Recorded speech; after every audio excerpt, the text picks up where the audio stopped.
Бул жигиттин аты жөнү Рустам Иманалиев. Кумтөрдө айдоочу болуп иштеген. Мөңгүлөр бузулуп жаткан жылдарды өз көзү менен көргөнүн айтат. Канадалык тарап расмий билдирүүсүндө мөңгүлөрдү бир жерден башка коопсуз жайга көчүргөнбүз деп билдирүү таратканы менен иш жүзүндө боштектер менен аралаш төгүлүп, мөңгүлөр бүгүнкү күнгө чейин эрип жатат. Аны 7-ни ташыдык, Кадбек 20-дагыны, 19-дагыны ташыдык, 20-ны ташыдык, көп эле мөңгүлөр ташыдык ал жерден.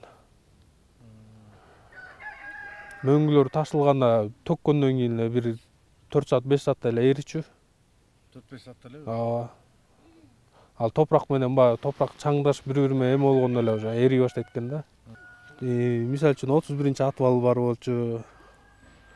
3-атыбал дагы бар. Кадбек 20-дан кирген жер бар болчу.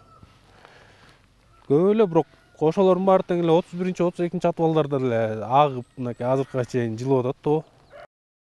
Мөңгүнүн бузулушунан улам жоготулган суунун көлөмү болжол менен 77 миллион куб метрди түзгөн. Бул 77 миллиард литр сууга барабар. Дүйнөдөгү таза суунун учурдагы баасын эске алганда, Кыргызстан үчүн акчалай жоготуулар триллиондогон сумманы түзөт.